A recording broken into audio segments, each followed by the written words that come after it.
All right, it is. It is Bourbon Blog Live. It's the kind of night we need a good Cohiba cigar and some great whiskey from Kentucky. Hey. My good friend Sean Williams of Cohiba Cigars. How are you, Sean? I'm good. I'm good. How you doing, man? Good, good. And we've already let ours up. We are enjoying we've been doing several different from your collection in the last month or so. What are we trying tonight here? This is very nice. We are doing the Cohiba Nicaragua, and this camera's always sort of throwing me off a little bit.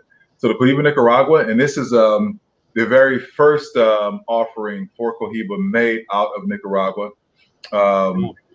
made in Esteli, Nicaragua. Beautiful cigar, has a Colorado Oscuro wrapper, Nicaraguan binder, and all Nicaraguan filler, representing a number of regions from Nicaragua, namely Jalapa, Esteli, and Ometepe. So beautiful, beautiful representation of what the country of Nicaragua has to offer in the way of tobacco. So full body, nice sort of upfront spice, savory cigar. Just a really good stout, upfront profile cigar. Kind of nice for a nice, relatively cool night like we're having tonight. Yeah, it's really. I'm still trying to get it lit up here, so I have to catch up. Take your time there and let everyone know who's tuning in. Please like this video, share this. We always appreciate all the great people who tune in, and we appreciate you all sharing it with your friends that you know are whiskey and cigar fans, or a little bit of both. He's gonna talk about cigars. I'm gonna talk about whiskey. We're gonna talk about both about the pairings we have tonight, and really some amazing stuff we're pairing. We're pairing some Kentucky Peerless Rye and bourbon, and then we both have a couple single barrels. So what are we starting with first? I have, it's almost an embarrassment of riches. I have the single barrel bourbon here. All right. I have the small batch bourbon here. Yes, right. We do. All right. I have the single barrel rye. Yep. And I have the small batch rye. Why don't we start with a small batch rye? I think that might be a good place for us to start. Especially since it's in my hands right now. So yeah. Yeah, that's always a good place to start. And and I'll tell you about this. And again, we are live here on Bourbon Blog Live. Thanks for joining us. We do this just about every night. We've been doing this almost every night since the pandemic. So do you really do this every night? Like almost every night. And we did it every night for like 70 nights or something. And then we started doing 3 or 4 days a week, but we still do it almost every night. And we've been really thrilled to have Sean join us a number of times. But no, this is, as I was just saying to you, with the tours I've done, the whiskey educational tours I've done, I've brought a lot of great whiskeys, and there's so many good whiskeys and rums with cigars, but Peerless really is indeed my favorite whiskey to pair with a cigar, especially a great cigar like this. And no arguments. I've really and shout out to the people at Kentucky Peerless for sending me. It was like opening a box from Tiffany's or something, man. I had this beautiful box with 4 different bottles. So I've been working my way through, and I won't show you sort of the levels that I've gotten down to in the bottles, man. So I have to figure out what I like best, right? So I have to. You have to go through. That's right. That's the way to do it. Is to sample your way through it. I should also say before we just jump in and get started, I want to give everybody one other link here. Go to bourbonblog.com/at-home. Usually I'm hosting these whiskey tastings across the country, but I'm doing these private virtual tastings, and you can buy your ticket. And also the whiskey, we send it to you, or we have it sent to you on behalf of our friends at Shotsbox. But go on that website a little bit later. We'd love to have you join one of our tastings. We're doing one tomorrow on whiskeys and cheeses, and I'm sure we'll be doing, which will be cool. It'd be great, right? Do you like whiskey and cheese, Sean? I've never thought to pair whiskey with cheese. So what time are you doing that tomorrow? I'm doing it at 7 Eastern. So I'd love to have you come along. I may have to plug in for that. Whiskey, so we'll have you taste along with us. And unfortunately, I don't have. I'm doing my more traditional way of enjoying it which is a rocks glass. So I don't get the sort of concentrated nose that you're getting. But It's all right. I'm going to catch up here. It's totally fine. You can use the rocks glass, and I can even make sure you get some of these as well. I actually have I happen to have we got this from the distillery. They were so kind to let us have one of these Peerless glass. But, anything works. I say lower, do the lower bowl style, shorter glasses. But really what I like to do, Sean, is I like to just put it right up there on my nose, rock it back and forth because of the nostril dominance. Throughout the day it shifts. And as we do that, just, on this original Peerless, they first came out with Peerless several years ago as a 2-year-old. And it was dynamite as a 2-year-old, great buttery cacao flavors. And then that 3-year-old went even deeper. And people would always say 3 years old and the 2-year-old tasted like they could be 7, 8, 9. The depth of character of this whiskey is just so well made in Louisville, Kentucky by our friends there at Peerless. And then now what you're having is a little over 4. It's what they're going to stick with is this 4-plus-year-old blend. Sometimes you might have some 5-year-old in there, but just nosing that, I just get some. To me, I get like some great butteriness. I do get a little bit of butterscotch. There's these really creamy. I think I get more of that. There's a pronounced sweetness that you really, really pick up on the nose. Incredible sweetness. And if anybody's watching, and I'm sure there are some Peerless fans watching, tell us down below what your favorite expression is, or maybe one of the single barrels you've had. But yeah, so what I like about the pairing of these two, Sean, is this cigar to me really has a lot of depth of character. What notes do you get off of this cigar? And then we'll talk about how they go together. What do you get off this cigar? This cigar in particular for me is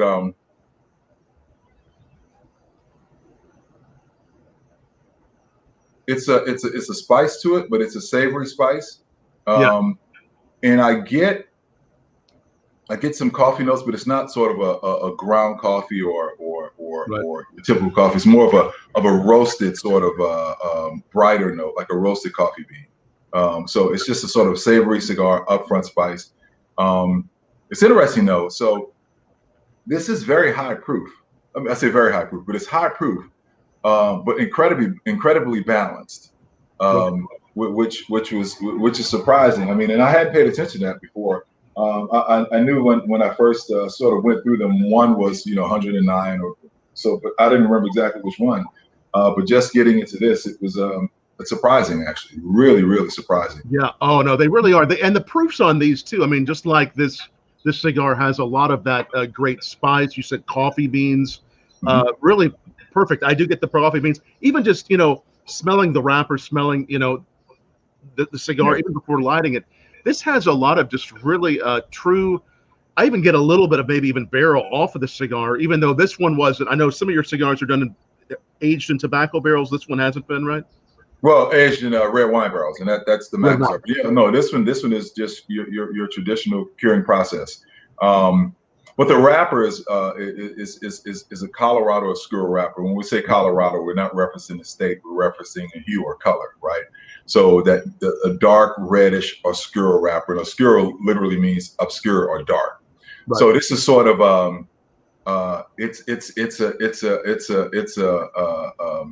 sort of a fermentation hair shy of being a Maduro. Right. And Maduro literally means mature or ripe. Which is what you would see with our Cohiba Black, the Royale, which I'm probably going to smoke next. Those are more of Maduro, fermentations. This is an Oscuro, so this is a hair shy of that, but still, I mean, it goes through that process to really bring on more of the boldness, bring on more of the body, and with the Nicaraguan tobacco that we have under the hood, the Esteli tobacco, which is a lot of spice, the Ometepe tobacco, which is more of a molasses sort of subtle sweetness to it, and Jalapa, which is going to be more of a sort of you still get a little bit of the boldness and the spice, but it's a little bit more. It's a little bit creamier, if that makes sense. So it's just a lot going on with the cigar. There is. It's very approachable. Yet it's bold and complex, but very approachable. I could see this being a. This isn't a newbie cigar though. This isn't a newbie cigar, in my estimation. Right. This one, this is definitely something that it's sessionable, but it wouldn't be like the first one you might recommend to somebody, right? But great nose. It has these very I was smelling it, and it reminded me of I don't know why. A lot of cigars may have a masculine kind of cologne nose, but this had this kind of cologne. It wasn't a musk. It was just like this really deep sense of.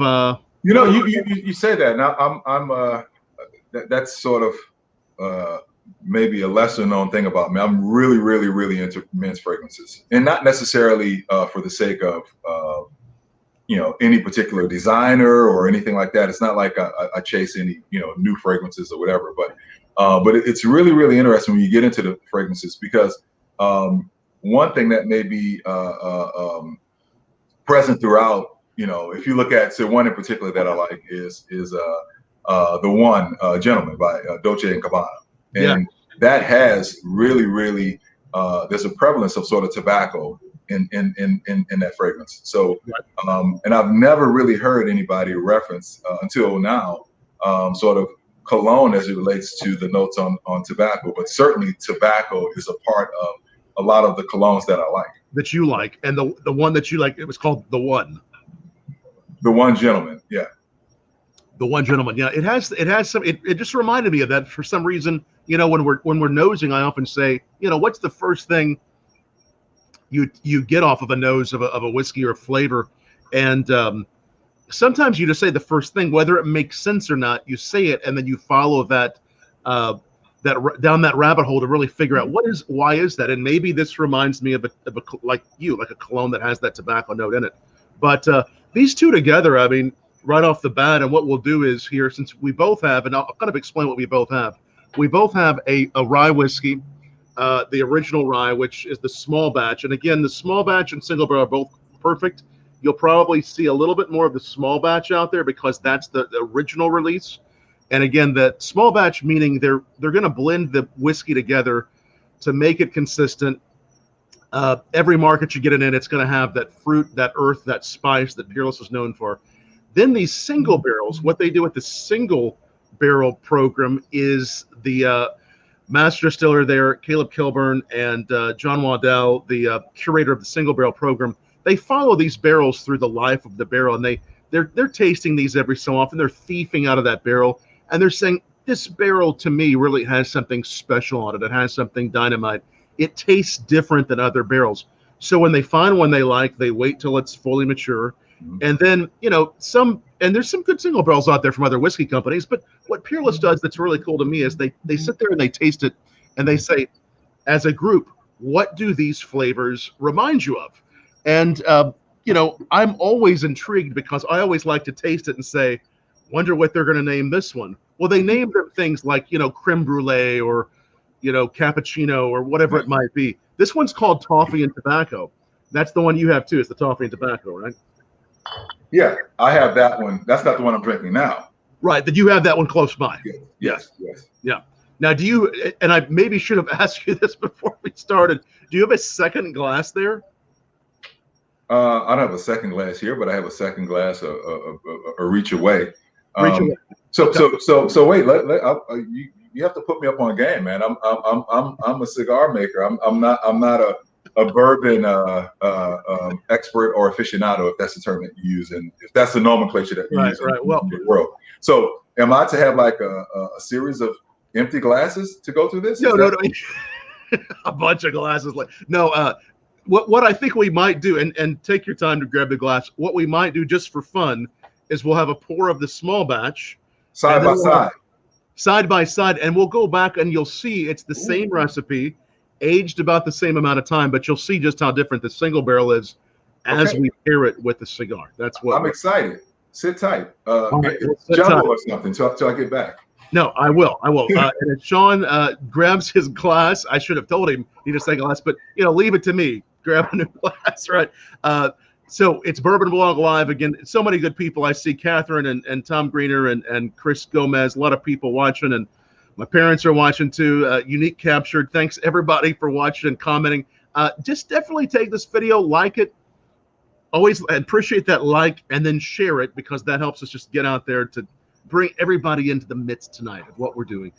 Because we're really going full forward into single barrels and how they relate to whiskey and how they relate to cigars and how you can use single barrels to enhance a whiskey tasting when you're trying two side by side, the original and the single barrel. But we also, I think it's fun to see how the single barrel plays on the notes on the cigar. So I am going to pour a little bit of the second one. And again, we're just going to pour little bits of these. It's not like we're going to do like tons of glasses and tons of whiskeys. Although we can if you want. So this is where we are now, right? So we're going to do the Toffee and Tobacco along with, in a separate glass, the small batch Peerless Rye. And then we'll look at those. And sometimes, I guess, in the world of cigars, Sean, do you do things? I mean, you do some blends that are kind of very limited or just kind of one-offs that are. Yeah, you don't absolutely. really Yeah. Right. Well, obviously, the most notable is Spectre once a year.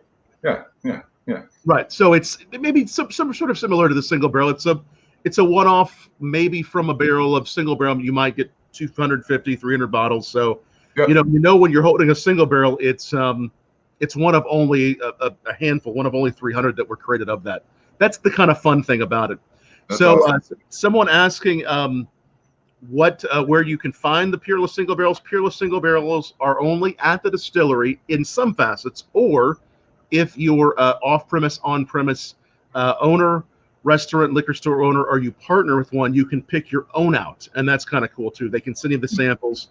Same goes for, you know, a lot of distilleries do this. You can pick one out, but special ones at Peerless, you go to the distillery and you can find the ones we're talking about here. So what we're going to do is let's go back to the original. Let's give that a nose, and then let's give this one a nose. The Toffee and Tobacco. So we're at the original now. Okay. Original nose, and kind of what I like to do. Oh yeah, there you go. Give that a nose, and then if you are welcome, yeah, and then just kind of go to the other one. Sure.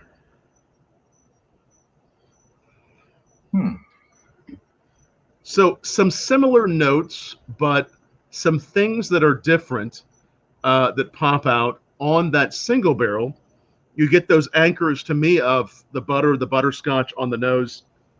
To me, that toffee and tobacco, you get a lot of that toffee, that candiness off this one. And then, of course, the name Toffee and Tobacco, could it be a better pairing with the Cohiba Nicaragua? I mean, it's just perfect, right? Candied, little tobacco. All right, let's taste let's taste them both. And we'll try that original. All right. Delicious, creamy. That's some of those chocolate notes. Okay, now we're going to try the Toffee and Tobacco.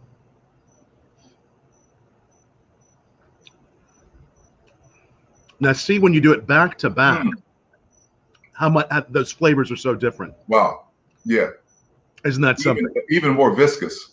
Yeah, absolutely. Yeah. Completely correct. Yeah. You know more about whiskey and spirits than you're saying. No, listen. I mean, you're a good taster. I'm never double fisting like the old days in the nightclub. You know, the guy had the 2 drinks. I'm never doing this, right? So this is a new experience for me, man. Now I'm giving you a good reason to do it. Yeah. Right. Like I needed an excuse to drink more right now. Okay. That's right. That's right.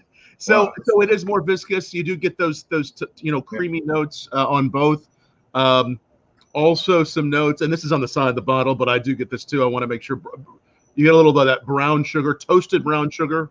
You get some citrus there, but that tobacco's there. I mean, that's what I love is fact. Again, we're talking about a whiskey that shows so many more years of age, I think, on the flavor. More viscous, longer finish. Yeah. Very, very similar notes, but certainly a more pronounced.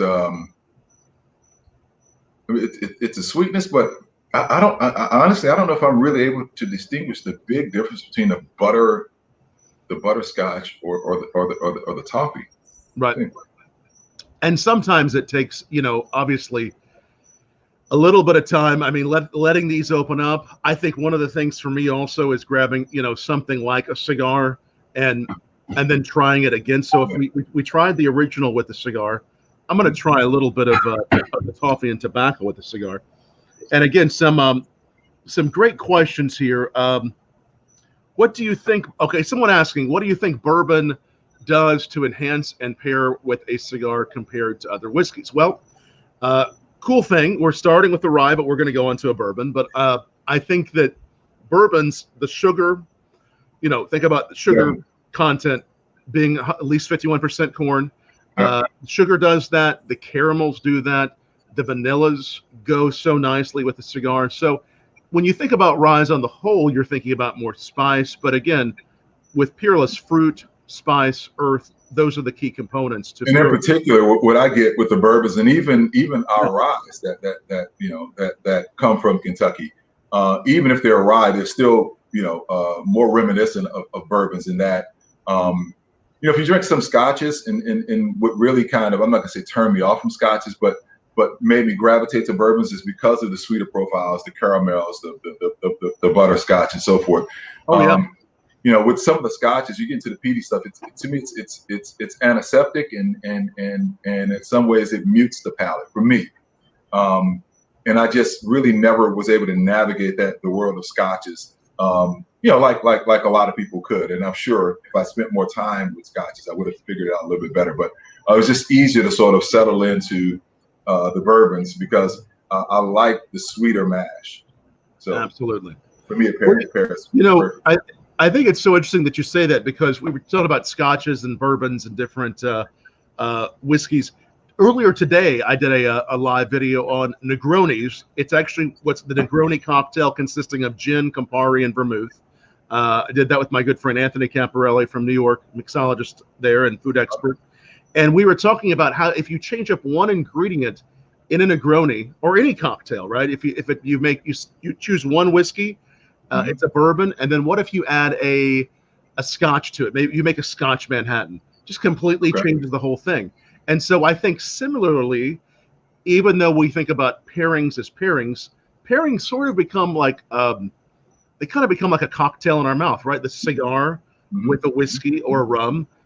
You're going to do those two separately, and they're different all day long. But you bring them together, similar flavor, and then you change one thing that you're putting in there, and then a whole new thing. If we had a rum, which I know you and I enjoy some rums too, a rum is going to bring out all kind of characteristics on that Nicaragua as well. And what would you typically do with the Nicaragua cigar? What do you typically pair it with, or what do you like when you do this for an event? What do you typically sip with it? Well, as far as it's going to be as far as a drink, it's going to be a bourbon. I would typically not, at least not knowingly, do anything that's very hot, because in my mind I want to sort of offset some of the spice from the Nicaragua. But again, that's sort of not necessarily etched in stone, because this is a higher proof rye that I'm drinking now, and I'm not getting any. It's not like they're fighting for room on my palate, so to speak.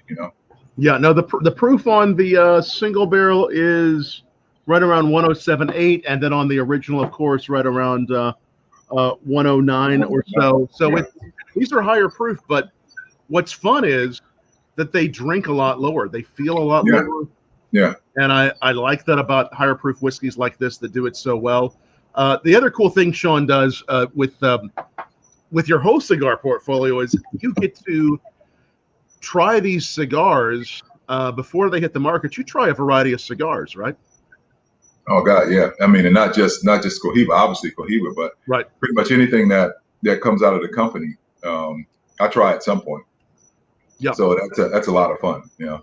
Most of the time.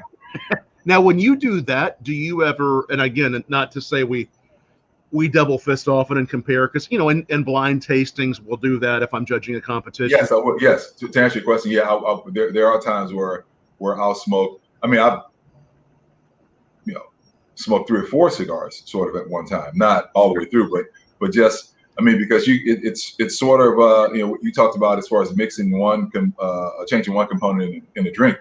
You change one leaf in a cigar, and the variation completely changes. Yeah, very perceptible. So and if you're just looking for that one subtle little tweak, maybe a little bit more power, or tamp down on the spice, like these little tweaks that you're looking for.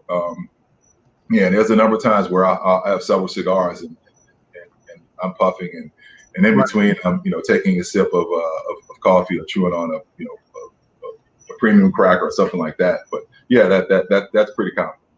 Oh yeah, and so when you do that, are they typically cigars that just have one of the leaves changed? I mean, is it just kind of a subtle difference, and you see? Yeah. I mean, you're only doing that. You're not doing that with totally different blends. It's just it may not even be a leaf. It may be just half leaf less or something. But it's definitely just minor changes in between the blend. So it's pretty much the same sort of engine and chassis, so to speak, with some minor tweaks. So that's the only time where you really, because otherwise, if they're totally different blends, I mean, it might be tough to do like totally different blends, but changing that one leaf.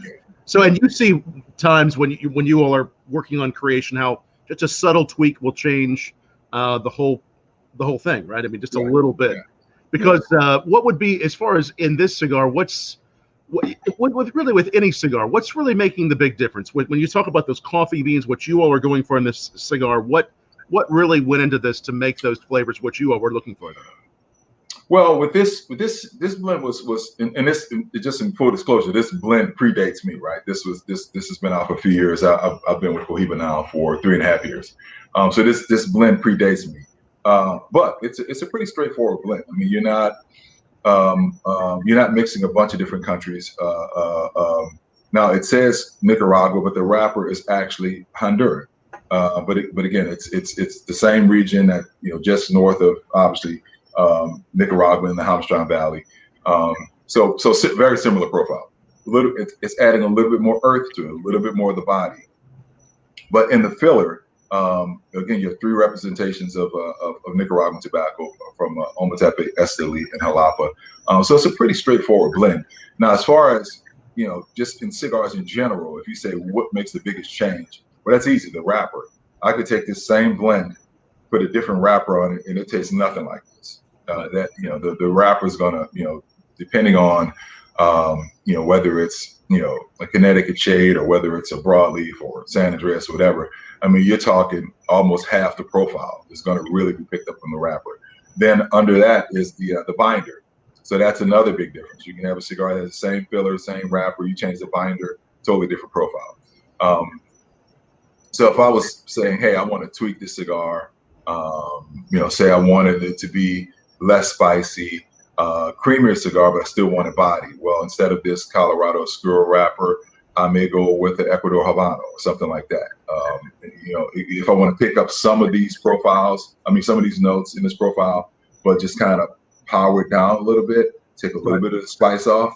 Yeah, that's easy. So there's just these minor little tweaks, man. It's amazing, how you can manipulate the blend on a cigar just by one little tweak.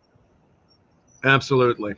And the newest cigar, of course, we tried not too long ago is the Royale. How's the Royale been doing since we last talked? I know people were really doing great. This is what I'm going to be smoking next. So this was a fun cigar, in that it was the very first cigar that we made at our factory in Honduras, at the Hadza factory down in Honduras.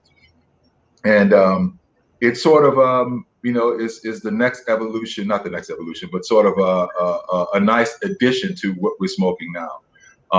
Again, the first cigar that we made in Nicaragua, the Royale is made in Donley, Honduras, which is just north of the Hamstron Valley in Honduras, actually in the Hamstron Valley in Honduras. It shares a lot of DNA. You have the Jalapa Valley tobacco, you have the Esteli tobacco as well, and the Jalapa wrapper.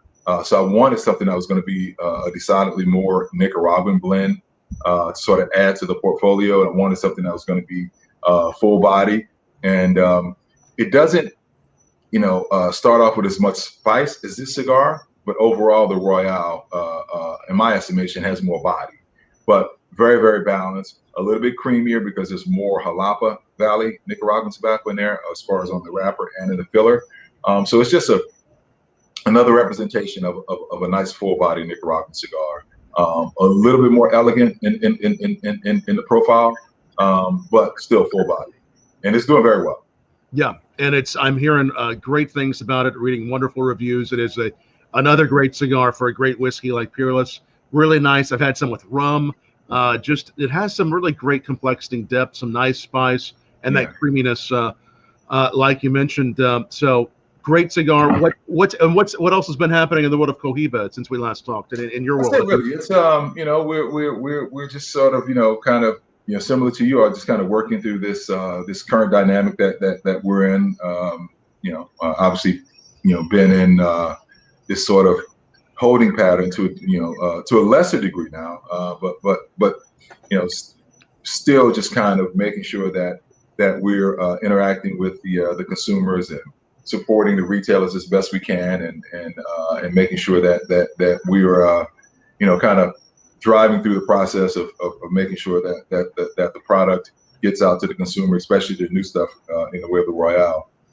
I'm getting out a little bit more here locally, not doing any heavy events or anything like that, but certainly getting out a little bit more locally with the shops here, and just kind of shaking the dust off a little bit. But things are going well overall. I mean, thank goodness, the cigar enthusiasts are still enjoying cigars, and we're still able to supply cigars. So those dynamics haven't changed, and that's a good thing. That's a good thing. So overall, I can't complain. I can't complain.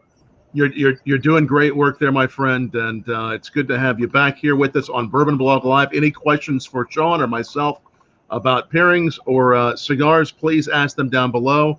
Make sure wherever you're following us that you subscribe to our YouTube, our Facebook, our Twitter, wherever you might be. And I also want to stick this up here. If you all are watching and you're interested in Kentucky Peerless, that's the website. And again, if you're interested in the single barrels, you can visit in Louisville to pick up one of those. They're doing some limited tours and tastings. I believe last time I talked to them, they were. So check that out, and you can get one of these exciting single barrels we're talking about. And in a moment here, we're going to move on to the bourbons. The rye was the first whiskey they released, and then just a little bit. And take your time. No rush. So I'm glad I'm not driving. Not driving. He may have a chauffeur tonight. It's possible. No. I can stagger up the stairs, man. I'm good. We're gonna dive into the bourbons. Now, the fun thing is, rye was the first they came out with, and then a little over a year ago they came out with the bourbon, and they had not had a bourbon. This company, again, predates Prohibition to the 1800s, and they were originally in Henderson, Kentucky, not too far away from me. Then they went to Louisville, Kentucky. Some of the relatives of the gentleman who founded this started this again in Louisville about 6 years ago or so. Okay. And so this was the first time in 102 years they had released this Peerless bourbon. So of course they had been away as a distillery for a while, but still a very cool release party. We went to try the bourbon. This is the red label, and really just Henry Craver there on the label of both. He was the founder of the company, or the gentleman that owned it once. And again, both of these, both the rye whiskey and the bourbon, non-chill filtered, so they don't do the chill filtration. You're getting more of that barrel flavor. They're one of the only distilleries in the country doing a sweet mash versus a sour mash structure, and no water added, so everything is barrel proof. So break that down a little bit more. The sweet mash versus the sour mash. Right. So with the sour mash, most every distillery uses a little bit of that mash left over from that last fermentation. Okay. To keep that flavor going. What Peerless does is they clean it every time, and they're using a brand new mash with none of that mash left over. It's a more expensive process, and it's a more timely process, but they really believe, and I think it does, it adds really a lot of depth and interesting notes to the character of what they're going for. And again, I know there's only a couple of distilleries doing this in the whole country, so it's something that, if you've been drinking whiskey for a while, or even if you're new to it and you're trying this, it really is something very special to have a sweet fermentation. Wait here, if we're moving on. No, take your time. No rush. No rush at all. I was just actually, this is a new bottle. It's maybe my last bottle of the Peerless Bourbon here, the small batch that is. So just cracking. Now the other cool thing is the topper on this one, of course, is like a gold color. The other one's silver. These are heavy. These are heavy toppers too. Did you notice how heavy these toppers are? Yes. What's the story with that? I mean, is there anything behind that? It's just they just wanted a really cool bottle and a really cool topper. This is actually in the shape of an element that is used in the distillation process at a larger level. So just an amazing, bold. Even if somebody's never heard of Peerless, you lay this bottle down, people are like, "Whoa, what a bottle! What a topper!" I mean, this has some serious weight to it. They're kind of fun to save too. Let me grab my glass here, and we'll pour a little of this. And again, we'll try the small batch first. And thanks to all who are watching. It's always exciting to hear what you're drinking tonight. So tell us down below or tweet back to us what you are sipping on there, and maybe where you are too. It's fun. I always love hearing where people are from. So tell us where you're from, what you're sipping on, even if it's just coffee, whatever you're drinking. It's fun to hear what people are into on a Thursday night.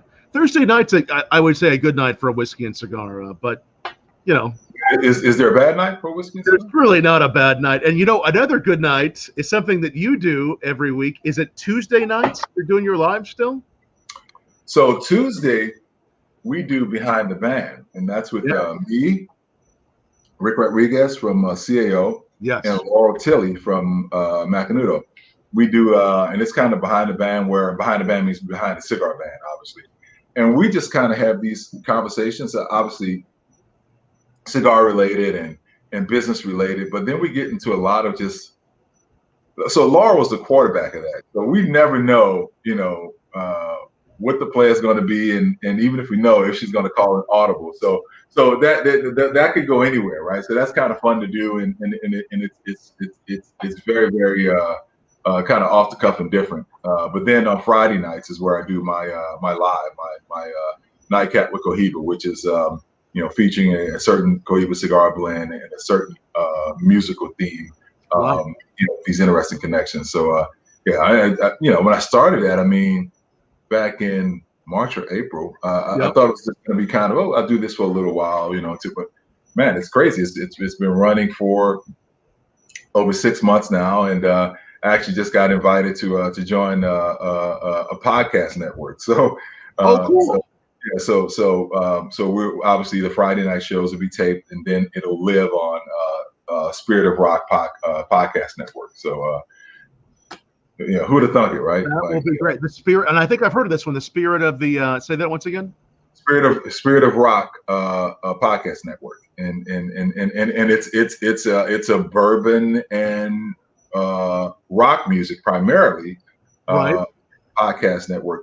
So they decided to let the cigar and whatever music I'm doing into it. So so it's just kind of cool, And then now I kind of think about it a little bit more, because you get kind of sort of relaxed, and you get it's great. We get a few dozen people that come in. It's via Zoom, so you see a lot of people, and it's sort of the cool thing. I mean, I have people that come on from New York and DC and Northern California and Washington State and Oregon. So you have all these people that come on, and over the last few months, we've all just gotten this connection. So the conversations get pretty relaxed. But now, since I know it's going to be sort of, it's going to live in a podcast network, I have to, make sure that I kind of keep it a little bit more structured. It's going to live on. That's so cool. And again, what will you be doing tomorrow night then for the Friday night? Well, I never say the music I'm going to do. Okay. I actually never say the cigar I'm going to do. But so the whole theme is it's kind of like music is one of the things. Music, spirits, and cigars, things that just connect us, regardless of your demographics, right? Regardless of your age, your generation, your color, your race, your religion, or whatever. So I'll typically pick maybe a musical figure that's kind of worked with a wide variety of people and kind of show how they've connected people. Or sometimes I'll even take a certain region or city and kind of talk about, like one of the most I did was the Electric Lady Studios, which is the studio in New York started by Jimi Hendrix. And and Stevie Wonder, recorded most of his classic stuff there, and everybody went on to record there, from the Rolling Stones to AC/DC to the Roots to Kanye West to So I played all the Kiss. I played all this music, over the years that was recorded at Electric Lady Studio, starting with the one recording that Jimi Hendrix did there before he died 2 weeks later, right? So you never know what it's going to be. And tomorrow night, I won't say what it's going to be, but it's going to be based on somebody out of Virginia, and I'll leave it at that. So. Somebody out of Virginia, and people can find this. Is it on the Cohiba Facebook? Yeah. If you go to cigarworld.com or follow me on social media, it's on Zoom, and it happens 9 p.m. Eastern on Zoom. But the easiest way is to go to cigarworld.com or follow me on social media, and I usually post it. And you click on the link and come on, and you can have your camera on, you can have your camera off. It doesn't matter. Just kind of tune in and enjoy. So go to cigarworld.com to make sure you join Sean every Friday night. Again, it's at 7 Eastern? 9 Eastern. 9 Eastern. 9 Eastern on cigarworld.com. Get the details or follow Sean on social media, and that's a lot of fun. And again, you'll soon have the you'll be on the podcast. That'll be good. Yeah. Spirit of Rock podcast network. Spirit of Rock. No, I've heard about this. I know it's quite a good podcast. I also will mention, if you haven't already, anchor.fm/BourbonBlog. We put most all of our videos with Sean and all of our great friends in the whiskey world and cigar world, the audio of those up. So, you may enjoy watching us, but if you just want to listen afterwards, it'll be up later tonight on our podcast, Anchor FM /BourbonBlog or Spotify, wherever you look for your podcast, look for BourbonBlog, because we're going to keep on putting all these great ones up. I'm loving this cigar, and more it's opening up, more and more of those. I think the intensity of the coffee, I'm getting more of those coffee beans, a lot of the flavors that you talked about originally. When you get when you're going towards not quite the halfway point, what do you notice that a cigar does as it opens up? Well, it depends on the cigar. This one in particular, I actually think you taste it more, because the spice starts to subside a bit, so you really, really, really get into the core of the blend. So it opens up. It gets a little bit more savory, less spice. It burns a bit cooler. So to me, I think you really, really get into experiencing the overall essence of the blend. Then as you get to the back third, it's going to power up a little bit more, because you've been smoking through it, pulling, the heat through it. So as you get to the back, it kind of powers up a little bit more. So you're going to get 3 distinct experiences with the cigar, but throughout you're going to have, sort of center core profile. But at this point, once you're inch and a half in, to me, this is where the cigar really, really comes alive, and you can enjoy the true essence of it.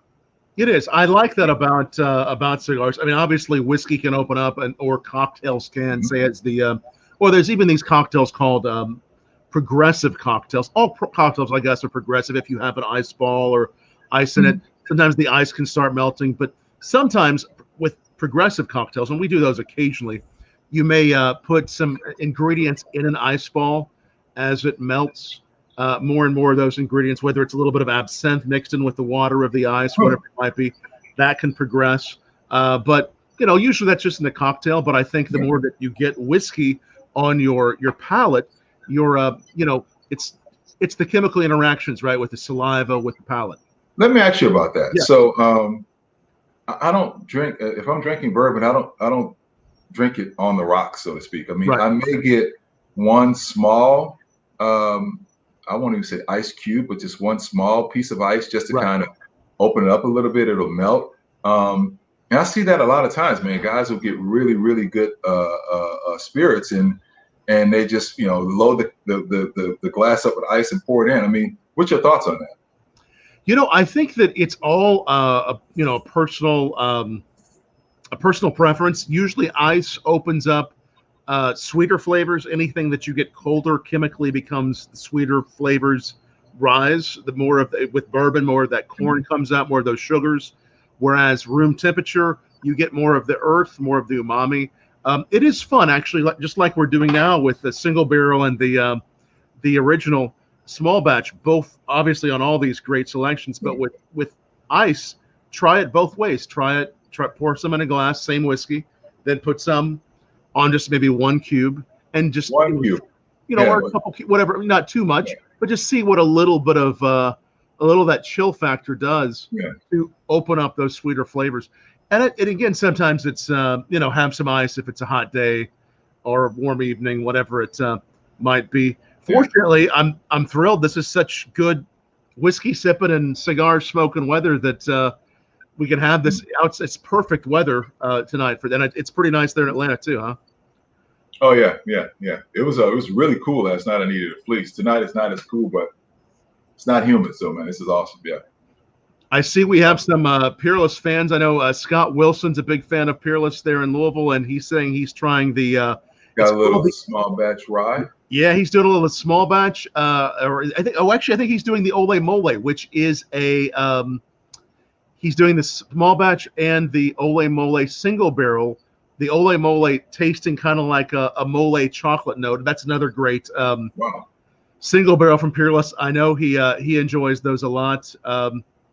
And looks like John Rios is he says he has a Cohiba Black Tubo. Could you let me know something about it? What do you like about the? Absolutely. So the Cohiba Black is the wrapper is a Connecticut broadleaf wrapper. One of the I call it the OG Maduros. It's been around a couple of decades now, but still a great cigar. Connecticut broadleaf wrapper grown here in the USA in the Connecticut River Valley. The binder is Piloto Cabano, which is a Dominican leaf that's kind of a signature throughout the Cohibas. And it's aged in tercios, which, not to get too deep in the weeds, but there's kind of a way you age tobacco, something, typically it's in the bale, wrapped in sort of the burlap sort of sack.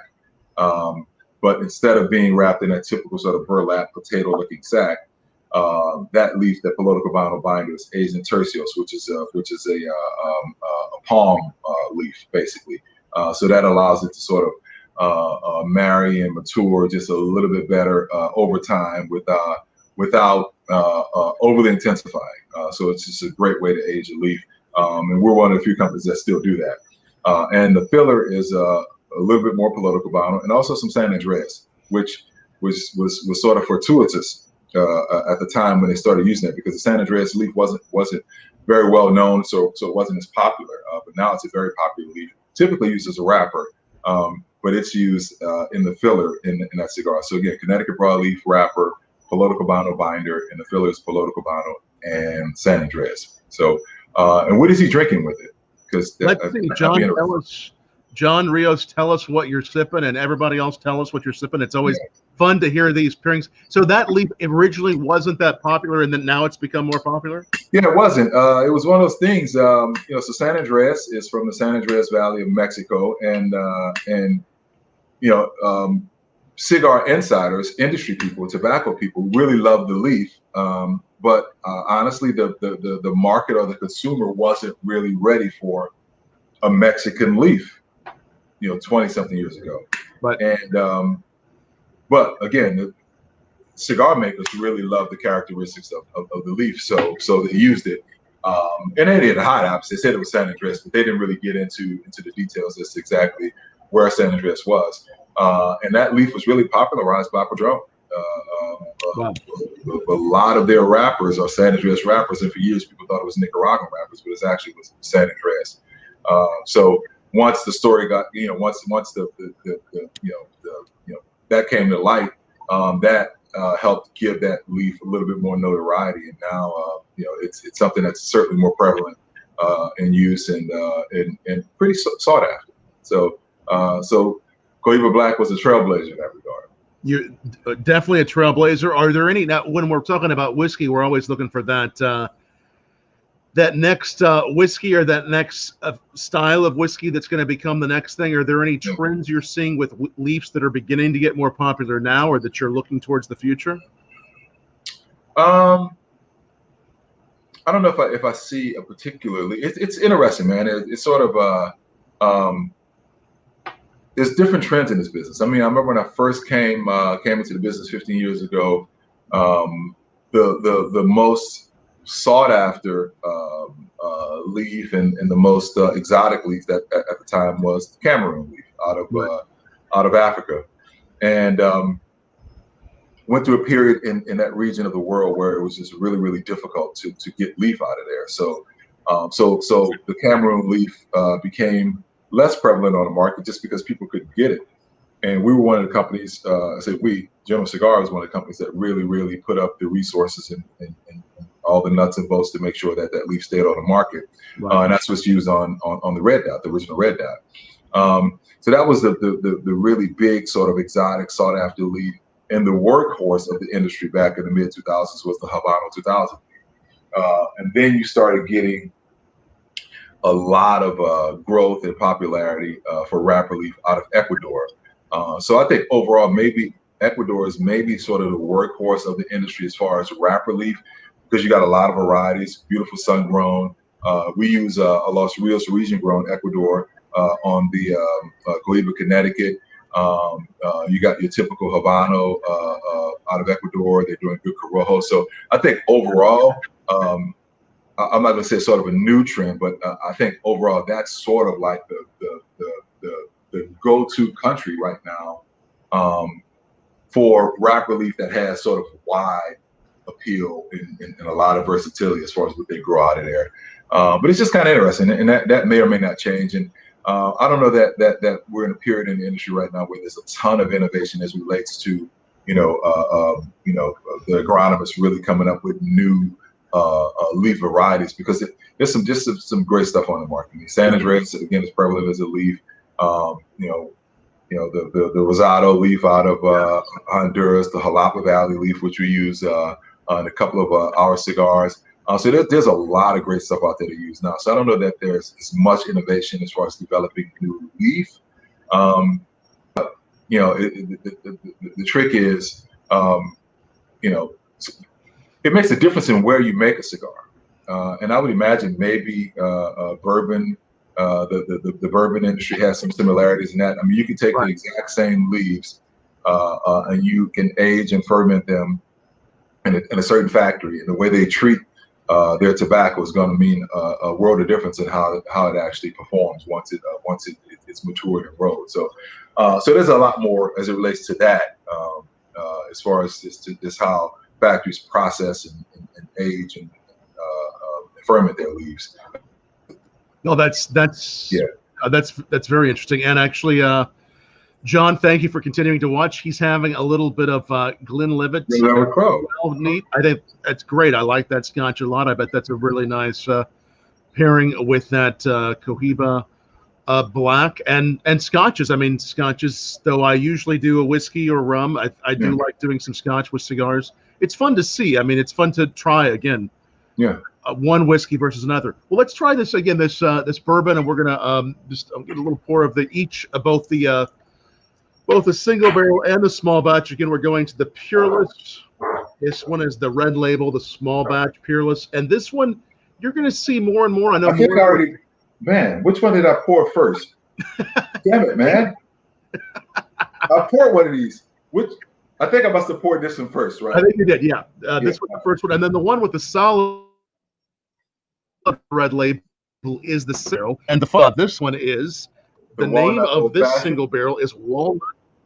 Yes, so it's rather cocktail-esque in its flavors. It has some of those old-fashioned notes that you would get on a good bourbon old-fashioned. And by the way, it's not that this is not a cocktail in a bottle. This is just happens to have these notes. They decided they wanted to pick a name for this, and the name they came up with because of the flavors of an old-fashioned are it's the walnut old-fashioned. You taste some of those bitters, some of those roasted nuts like it's walnut. So we're gonna try this one here. We're gonna do the first one or the second one? Why don't we do the small batch first, and be looking for the Peerless bourbon because it is getting in more and more states. A little bit less production, but they are making more and more of it. And definitely, if you can try both the rye and the bourbon, they're both incredible in their own right and just so special. These old recipes and what Master Distiller Caleb Kilburn does there and the whole team at Peerless. is just incredible. And John Waddell, I'm going to give a shout out to John and also our good friend Cordell, Corky, Carson, all the great people watching from Peerless. We appreciate you all. And all right, let's try the bourbon. And similar, there's some similar components, some similar DNA with that sweet mash fermentation, but I get some really nice, really true bourbon barrel notes, but a nice kind of salted caramel note to it. The salted caramels have become really popular the last few years. You get some of that nice, really nice, elegant corn. I mean, this is people who've been drinking bourbon for even more years than I have often liken this bourbon to kind of an old school bourbon, which you might have tasted in the 1980s. I mean, some of the ways that the right corns were picked. I mean, really high quality ingredients in all the Peerless whiskeys, but the corns they're picking, the grains they're picking, super high quality. Let's go ahead and try this one.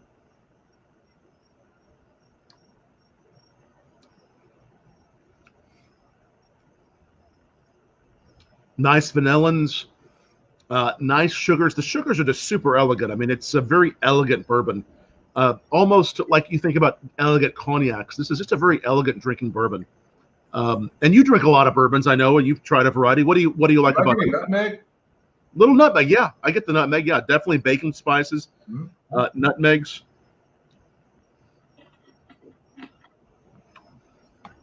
Some of those things are really. It doesn't drink nearly as hot as you would think. No, it doesn't. It drinks so low for, again, proof. This is 110.6. So of everything we've had tonight and everything we will have tonight, this is the highest proof, just by a little bit, 110.6. Yeah.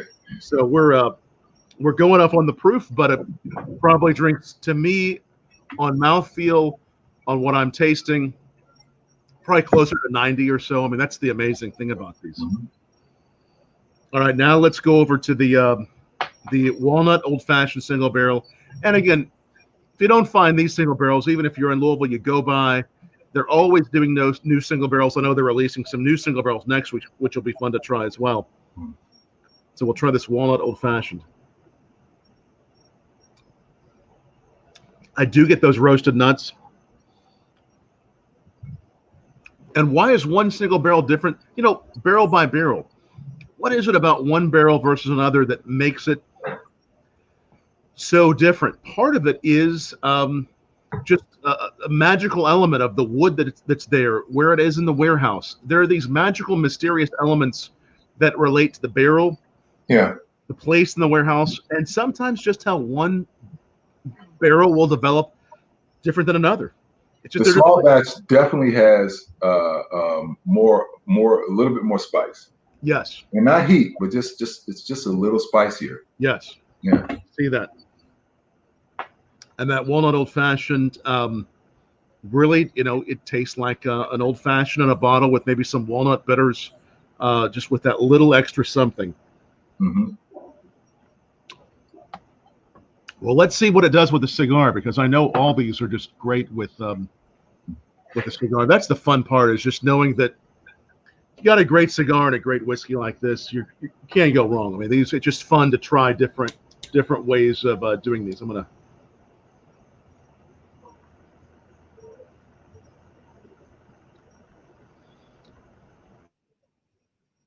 Yeah, and again, so like you said in the beginning, and I so get that coffee bean, that umami, that great earth this cigar has. I gotta say, this may be my favorite with this cigar.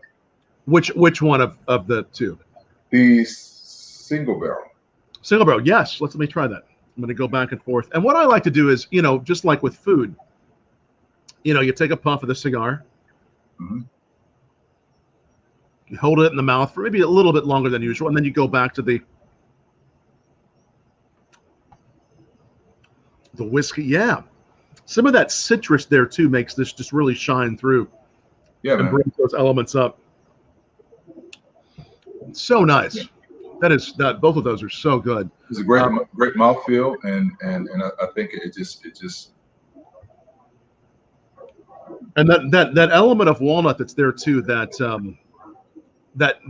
kind of roasted nut because there is kind of this nice toasty, roasty note in the Nicaragua Cohiba, isn't there?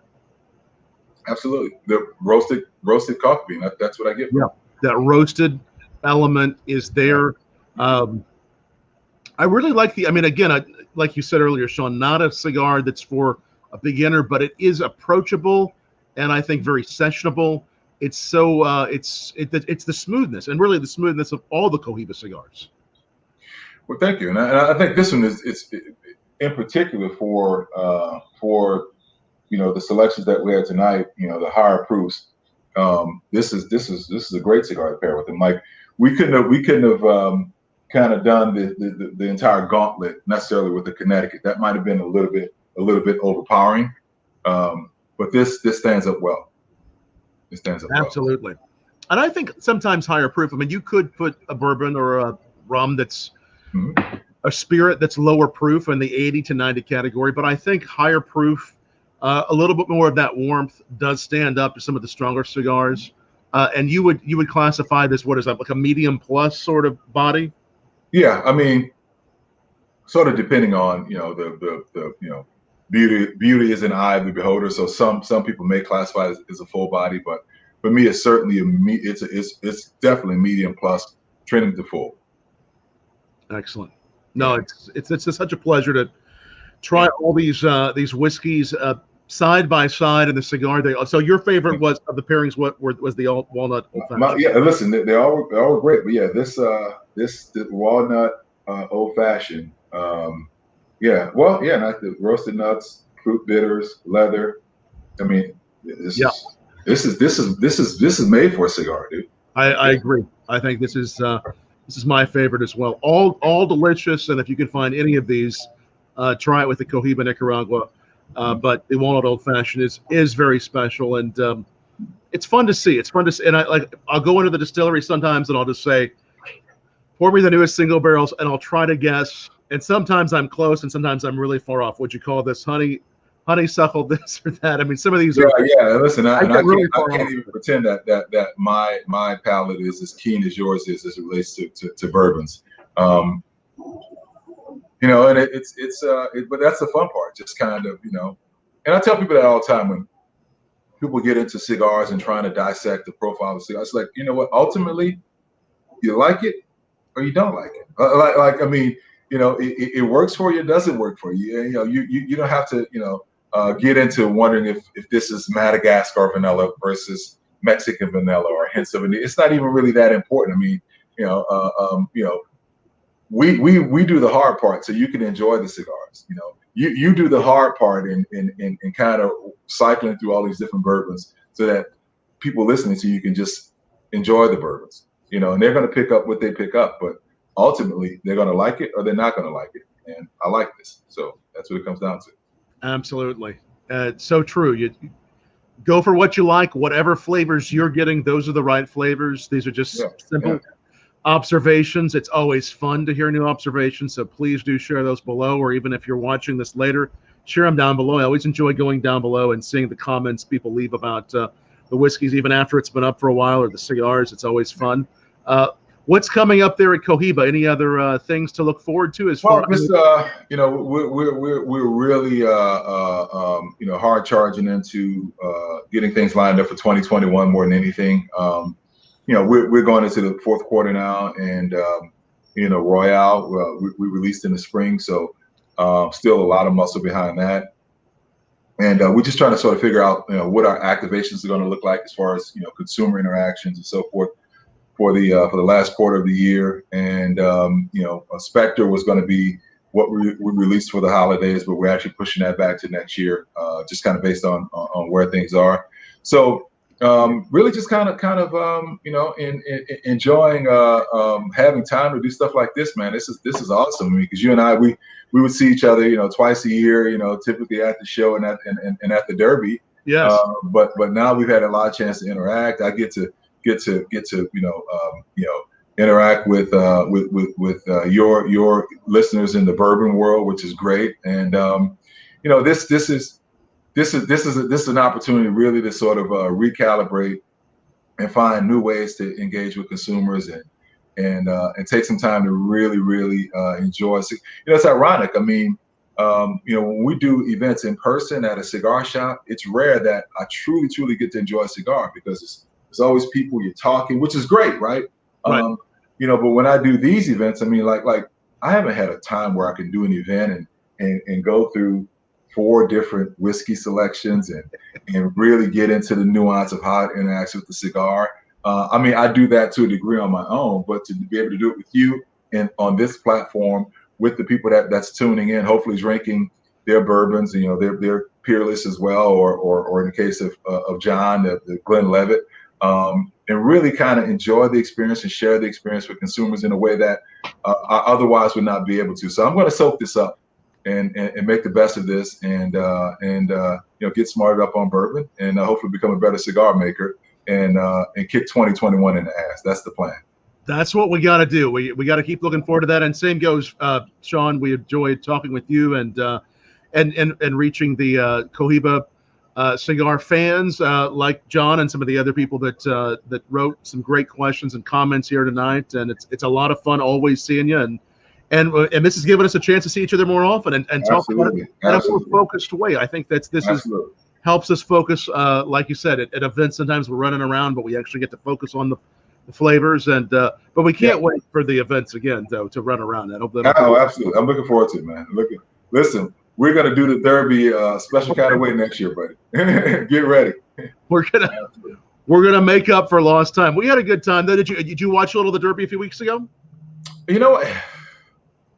I caught a bit of it. I caught and I forget the race, the infield race on the turf. I saw that one early, but I missed the main event, and I don't even remember exactly what was going on. But it's one of those things you just kind of, just was out of sorts, man. So I missed the main event. So. It's all right. We'll be there next year. I have no doubt in person. They're in one of the cigar. You're usually at which cigar booth are you in? Is it? It's the it's the main. When you come into the main gate, right to the left. That's right. The main, and it is bedlam. It's mayhem. It's crazy. It's crazy. It's crazy. So if you're there at Derby next year, look for Sean Williams and myself. Search us out, tweet us, Facebook us something. We'll be looking for you, and hopefully we'll see you real soon in person, Sean. And we'll do more of these tastings here on BourbonBlog Live. What a fun time! It's great whiskeys, great cigars. Special thanks to Peerless and to Cohiba, Sean. It's so great seeing you, and fun to find some new flavor notes. I think it's just always a good time just to figure out what we're tasting live. I mean, just doing this live, just thinking through it on the spot. It's just fun, a fun way to do it. And I encourage everybody to, get a cigar or whiskey, try it. Whether it's the right one or the wrong one, just try a pairing. I think it's just fun to see what a pairing's like. That's what it's about, man. Yeah. Absolutely, my friend. Great to see you, Sean, tonight, and thanks for everyone for joining us. Keep on coming back to BourbonBlog Live, and also make sure you check out the Friday night show Sean Williams does. Visit Cigar World. But I'm gonna tune into your show tomorrow, man. Yes. I'm interested in that. So, come to that, and anyone else interested, visit that link, bourbonblog.com/at-home. Get a ticket to our whiskey education, and we're doing these twice a week from now, probably till the end of the year. And nice. We can even get minis sent to you so that you'll have 5. You don't have to go buy 5 bottles. You get 5 samples sent to you.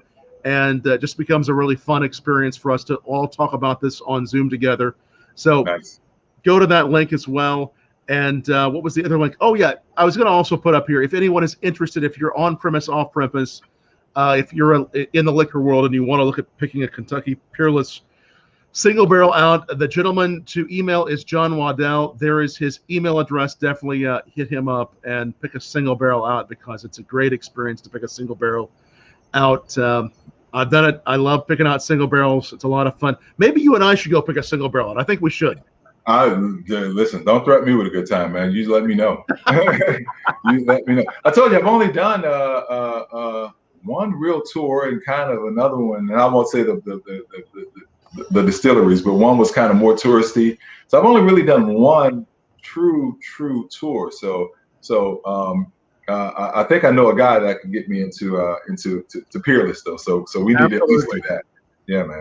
Next time you get towards Louisville, come early. We'll go around. We'll have some fun. I look forward to it. I look forward to it. Absolutely. Well, cheers. Great cigar tonight, the Cohiba Nicaragua. This one you can find everywhere, right? Pretty much. Yeah. Look for that Cohiba Nicaragua. Cheers, Sean. Thanks for joining us, and thanks all for watching. We'll be back again Friday night, 8 p.m. Eastern. So be watching, and until then, everybody stay well, stay safe, and have some fun. Cheers.